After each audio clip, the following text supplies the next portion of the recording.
Dan ibu enaknya jadi istri karena ibu tidak tanggung dosanya suami.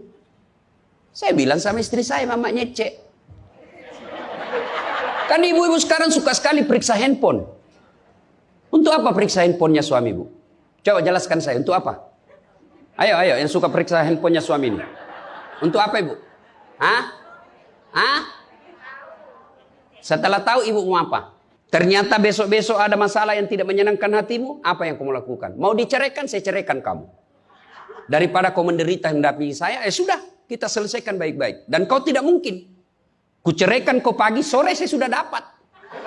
Nah sekarang apa maumu? Sakit hati aja. Ayah. Dan hebatnya perempuan Islam, kalian tidak menanggung dosanya suami. Kalian tidak akan menanggung dosa suami. Ya. Beda kalau laki-laki. Kalau laki-laki, dosa istri kita tanggung. Kalau suami, menanggung dosa istri. Istri tidak pakai jilbab, istri tidak sholat, istri tidak puasa, istri tukang gosip, istri suka keluyuran. Suaminya ditanggung dosanya nanti. Ku ampusakum wa ahlikum nara. Beda istri. Suami pezina, suami koruptor, suami narkoba, suami penjudi, suami tukang tipu. Ibu tidak tanggung dosanya suami. Itulah enaknya jadi perempuan Islam. Bahkan kalau dia sholat, dia puasa Ramadan, dia jaga harga dirinya, dia patuhi suaminya, kata Nabi, tadahulul jannati bisalam. Silahkan ibu mau masuk pintu surga mana saja. Makanya sangka baik saja, tidak usah sangka buruk. Ada ibu-ibu curhat sama saya tengah malam, Ustaz. Mohon solusinya Ustaz. Saya sudah tidak tahan. Kenapa ibu? Dia bilang saya sudah tidak tahan. Saya minta solusinya Ustaz. Saya sudah tidak tahan. Memang kenapa? Saya ini sudah 21 tahun menikah Ustaz. Tidak tahan. Saya bilang dalam hati. 21 tahun tidak tahan. Inilah kadang-kala ibu-ibu kalau ngomong tidak masuk di akal. Ya memang Allah fitrahkan itu manusia. Laki-laki itu lebih banyak akalnya. Perempuan lebih banyak perasaannya. Maka kalau perempuan ngomel, dengar saja Pak. Tidak usah dijelaskan apa dia mau. Dengar aja. Karena memang dia cuma mau didengar. Dengar aja. Oh, ya, dengar aja, dengar. Tapi tidak tahan saya Ustaz. Ya tidur. Rumus menghadapi perempuan itu, ilmu paling efektif, sabar. Tidak ada sudah kalah itu ilmu sabar. Diam. Tidak usah dijelaskan. Biar dijelaskan tidak masuk di akalnya. Apalagi kalau dia sudah bilang pokoknya sudah Pak, lebih diam aja. Pokok sudahlah. Dijelaskan satu muncul pertanyaan dua. Dijelaskan tuntas yang dua muncul lagi pertanyaan tiga. Sudah tuntas semuanya dia ungkap lagi yang 5 tahun yang lalu.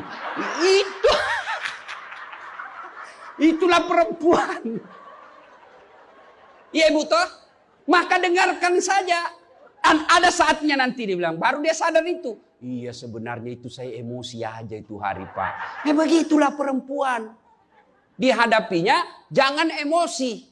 Saya sudah tidak tahan Ustaz. Kenapa? Sudah 21 tahun. Udah cocok saya Ustaz. Saya bilang ibu tahu enggak baut?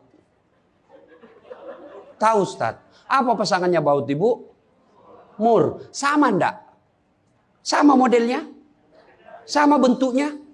Beda. Justru perbedaannya yang membuat dia kokoh. Berarti rumah tangga tidak akan pernah kokoh kalau mau menyamakan. Yang kokoh adalah ketika dia mau saling menerima kekurangan dan kelebihan. Itu pasti kokoh. Mana mau cocok jenis kelamin aja kita tidak sama. Iya. Pendidikan aja kita pasti beda. Latar belakang budaya kita pasti beda. Maka yang membedakan itulah kalau kita kelola dengan baik dalam rumah tangga, dengan faktor utamanya sangka baik, insya Allah bahagia rumah tangga.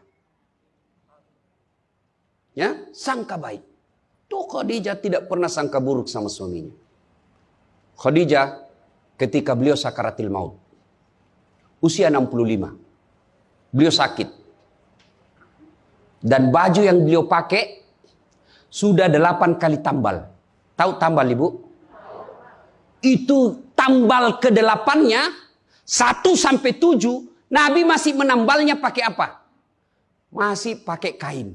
Di tambalan ke-8 beliau pakai pelepah daun kurma. Kenapa? Habis kainnya Nabi.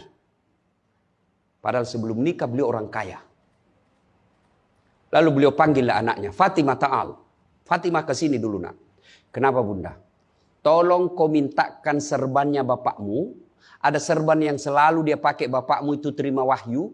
Tolong sampaikan ke beliau, saya minta untuk saya jadikan kain kafan. Mudah-mudahan serban itu Allah hindarkan saya dari azab kubur.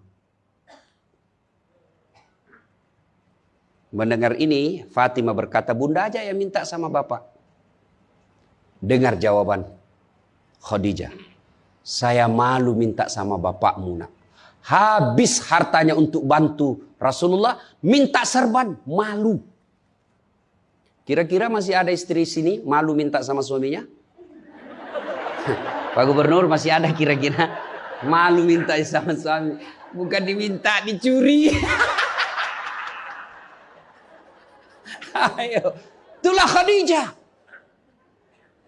Maka jangan heran Khadijah meskipun sudah wafat, beliau tidur bersama Aisyah. Beliau tidur bersama Aisyah. Tapi siapa yang dikenangnya? Khadijah. Rasulullah hanya berkata, seolah-olah saya mendengar trompa kakinya Khadijah. Seolah ada Khadijah dalam rumah kita. Aisyah cemburu. Ya Rasulullah, ada apa sih kelebihan Khadijah? Khadijah sudah wafat. Kau nikahi 2 kali janda. Lebih tua dari kamu. Kenapa Khadijah terus? Dengar jawaban Nabi. Kau tidak pernah mampu mengimbangkan, menyandingkan atau menyamakan dirimu dengan Khadijah. Ketika tidak ada orang percaya kepadaku, Khadijah orang pertama yang percaya kerasulanku. Ketika orang memboikot saya tidak boleh bertransaksi ekonomi kepada Muhammad, hartanya habis untuk membantu perjuangan dakwah. Maka jangan heran Rasulullah sangat mencintai Khadijah. Jadi kalau ibu mau dicintai suami lahir batin, jadilah seperti Khadijah. Bukan karena cantiknya, bukan karena kayanya, tapi kebersihan hatinya Khadijah.